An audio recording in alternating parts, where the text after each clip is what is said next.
the Trevor being broken and the skittish and all of that stuff, that's a harder conversation, bro. But it's time. I think it's fair and time to have a conversation about being harder on Trevor, being more difficult, being more critical of Trevor. I think we all, for the most part, generally protect him as Jaguar fans. I Hey, think if anybody says something bad about my quarterback, I'm going to say no, but he's fine or whatever. here's a question for both of you, though. Is there any point in having that conversation right now? Is there any point? Well, I mean, Technically, no. I Technically, think when yes. we go week to week, we can talk about his performance, but I don't think we should sit here and be like, "Oh, Mac Jones. Oh, what should we do at court? What should Exactly. we be and that's the thing. Fair.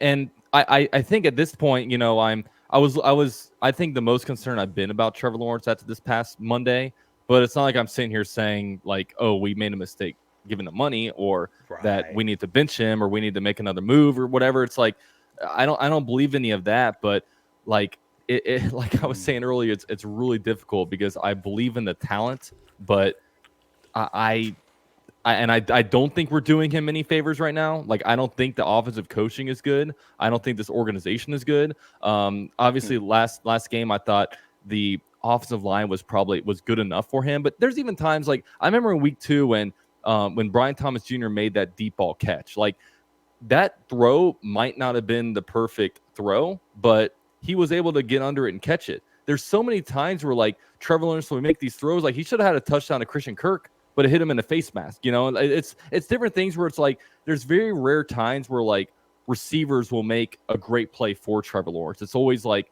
Right. Trevor Lawrence makes a throw and if it's not perfect or whatever, they're not going to make the catch. I don't. It seems like a lot of that is going on. If the Jags don't win a single game, heaven forbid, if they win 0 games, are they drafting a quarterback next year? Of course not. Not in No, my opinion. they're not. I mean, They're not. That's the reality Yeah. of it. Situations, they're not. I So mean, it's like yeah. it's not about. And Trevor, this was Trevor's worst game in my opinion, because like you said, Dalton, I actually thought that they had bad moments, but this was the offensive line's best game. When Yeah, you look and at people point out like, oh, this guy had this many pressures, this guy had that many. A lot of things came in the second half when the game was done. Okay, exactly like well, if when you want to evaluate this game, evaluate the first half. right, well, I agree. well, let's get into this though, because you said this is the offensive line's best game, and I would halfway agree, but there's a huge caveat that goes into that best game for the offensive line, and it's the fact that this is one of the first games that the offensive line has actually gotten not just a little bit of help, but significant help. Like they chipped often with the tight Okay, ends. They chipped often with the running backs, which is these are just staples that Doug Peterson does not do. Like that's but not what like most kind of doesn't do. offenses do. Most offenses do. Doug Peterson does not do. But unfortunately, on the back end of that, that also made things a little bit more difficult for the Jaguars receivers, who will now have, instead of one person in their general area, if they're playing, let's say cover one, you're now going to have 2 people eyeing that receiver. Like there are cons to doing this. You're running a lot more 2 receiver routes, maybe 3 receiver routes with no check down or whatever you want to call Right. it. So it's like there's a give and take on this. Is the offensive line might have given them more time, but then there still needs to be someone open. So what about your separation from your receivers? Like, That, I and mean, we always said, I think that's a bigger issue. I think that's the yeah, bigger issue. It really is. And like and again, I think the offensive line had their best game protecting Trevor. And I know Walker Little had one bad one, Anton had a bad one, and Cam Little oof, had 2 bad ones. yeah. I get that. But Cam had a like bad one on a 4th stringer, bro. yeah, and I know and I get that, but like when we look at the last 10 games, I think they gave Trevor the most time. ETN had the most yards per carry he's had in a long time. So like I think this game was more on Trevor, which I'm with Dalton on this. Like he's skittish and like there's potential he's been ruined. And when you look at the past first and second round pick quarterbacks outside of CJ Stroud, a lot of the times it's hard for them because they're stepping into bad situations and they do get ruined. You get guys like Baker Mayfield who had to move through a couple different teams. You look at guys like Kyler Murray who hasn't had success. I mean, you can go through all of them, and it's like it's tough to step into the first overall pick and be effective with that team. But Yeah. I'm like willing to kind of take this game as an outlier. And I know that's hard for Jags fans to do because we haven't had a good history. We haven't won in a while.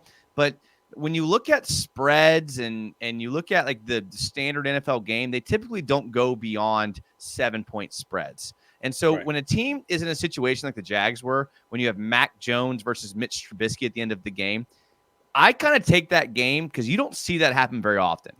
I'm going to move that outside as an outlier. And I know it doesn't make sense because of how bad we've played. But if we take this game as an outlier, we look at the 2 previous games as games we could have won, and then we beat Houston, now it kind of makes sense a little bit.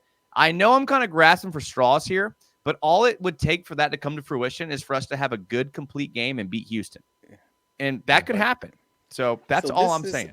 This is interesting because it's weird. I heavily disagree with both of you on this game being. You said Devin Lloyd Trevor's is playing good. shoulders. You said that Monterey week Brown ago. was going to be Yeah. good in Ryan Nielsen's system. And I see he Ryan has Nielsen been. line up at outside leverage in a cover 1 and let Keon Coleman, who runs a 4.9 40, drag across the field. So Hey, bro. just If I let tell me you just somebody's say gonna that be good, before you're and they, gonna hey, if I tell you somebody's gonna be good in the system or going to be better in the system than they were in a previous system, and then they show you that they are better in that system, but not perfect, I don't take that as a loss, bro. I'm gonna still take that as a win either way. Like at the end of the day, I'm projecting that this guy's going to be better in the system, and he has been playing well. He gave up a bad catch in one game. All right, bro, that is what it is, and I know it's not what he's taught. That's the worst part about it is I know his strength in his game is being dominant at the line of scrimmage. He lines up in a press man position and then doesn't even get his hand on the outside receiver. leverage. Outside leverage, yeah. In a cover 1. That's Doesn't obviously reroute not at what you're all. taught. Yes. And I know that's one play, but you look at Devin Lloyd, he looks like the I'm with slowest player on earth out there trying to chase James Cook down the sidelines. And he literally looks like I can only judge what a guy does on tape. And I said Devin Lloyd was playing well before the game. I said Montague Brown was playing well I don't before know. the game. I'm judging when what I they looked do. at the tweet tonight, it said 4 hours ago. That's all I'm gonna say. Wait, what? It said 4 I hours. said I Devin don't know. Lloyd was playing well. Anyways, all back to square one. All I'm saying is you guys are stating that Trevor was broken and that a lot of this game or most of this game may rest on his shoulders, and that's where I push back a little bit. I'm not And I saying only that. say I'm that. not saying that. I'm not. Okay, you weren't saying that. I'm not saying everything lies on Trevor. I'm more so saying that, like, I thought that Trevor had more of an opportunity this game to kind of like rise above some stuff because I do That's think fair. weeks 1 and week 2, it was really, really hard for him to get the ball out because he was like 3-step drop and there was a guy right there. And it's like, what do you expect him to do? But That's I thought fair. this game, he did have a little bit more time and we saw some of the pocket scaredness of spitting out into sacks. You saw some of the like just throwing the ball too early to a guy, you know? No, So that his one biggest sack problem, looked so bad. his It looked biggest so problem, bad. it's so like and I'll even And I'll let's even not talk about the concede- airmail to Damar Hamlin either. No, I'll concede that. I'll concede the airmail because you watch these great quarterbacks and they do that from time to time. Like they do. Like no one's perfect. With the problem, Well, the airmail wasn't a straight airmail. Also, I just put a tweet up 10 minutes before this podcast, and we'll talk about it. I just put it up like 10 minutes before we just started because I was like, wait a minute, that's timing. That doesn't match. So we'll get into that in a second. But Jason, please finish your point. I was gonna say the biggest problem with Trevor last week was that he was getting locked in on one receiver and missing wide open receivers, and that's on Trevor. That's on Trevor. That was my biggest problem with him. That's it. And I can 100% agree with you on that because it was one read, maybe 1-2 reads, and that's it. And that was old 2022 Trevor, frankly, where it was a lot of people getting the ball out quickly. But then this is a different offense, and that's kind of what I was getting. In 2022, where the offense all they did was run drags, all they did was run slants, all they did was run those quick crossers basically. Even if it's not a drag, it's basically the same equivalent. That's what the offense was built around, and it was all 1-2, number 1 read, number 2 read, get the ball out of your hands quickly. And Trevor built an entire his best year off of that. And this wasn't that. That's when they weren't chipping. That's when they weren't helping. That's when they weren't giving him time. So it made total sense that's why he was doing what he was doing. This was, hey man, we're chipping. We're keeping extra guys in protection to give you more time to read your reads, and he simply wasn't doing it. So he's just getting the ball out, trying to get it out quickly to the first guy, not even trying to actually go through his progressions and read. And to your point, Jason, there, That was something that was a problem that was on him in very many ways. Cool. I'm in agreement with you there. But on like the skittish play, the quote unquote skittish play, Travis Etienne blocks one way and then crosses trying to go across the other way, which seems to me that Etienne blocked in the wrong direction. All of a sudden, Trevor sees a flash of light, a flash of color coming from behind him. I'm probably thinking I'm getting sacked too. Like that was a weirder one where I'm like, well, people are like he's skittish, and I'm like, I don't know, is he skittish there, or is he think Travis Etienne is an actual other defender because he's coming from somewhere he shouldn't be located? Like that's where I was like, I don't know about that one, but it looked rough because I was angry at him too. But on rewatch, I'm just like, nah, I understand what he saw, anyways. Whether or not that what it is, whether or not it is what I think it is, that's what it looked like from my perspective. And the tough thing about Trevor Lawrence, I think, right now is that like there's so many things going wrong with this team right now. Like there's not many players doing like the big concern to me, and this is why like there's so much blame on the coaching staff, but I even think above him, Trent Baalke gets a lot of the blame. But the thing is, like everybody's regressing. Like everybody is having a worse year this year than last year, and when everybody is regressing, it falls directly on the coaching, and that's why with Trevor Lawrence gets so much heat and all eyes on him. But there's a lot of failure around him when it comes to individual players and just coaches putting him in a good position to succeed. And it's kind of has him a little broke right now. Not that he can't overcome it. That's why like we've seen renaissance of quarterbacks. Like one guy that I really want to get is like the Ben Johnson guy from Detroit, because look, Jared Goff is a very, very similar quarterback to a Trevor Lawrence, and everybody wrote Jared Goff off and when he was on the Rams. And look, when they traded for him, they gave up Matthew Stafford and they received 2 first-round picks for Jared Goff. Okay, so things can turn around, and I still 100% believe in his abilities, but I can also say that he's not playing well. But it sucks because there's so many things not going well right now. And it definitely feels like to me, the Jaguars organization is failing Trevor Lawrence. It's really what it feels like to me. So I would like Dalton Jason, where would you rank Trevor Lawrence in your hierarchy of issues with this team? Like GM, coach, offensive line, whatever, defense, whatever. Low. Where would you rank Trevor Lawrence in that equation? Yeah, low.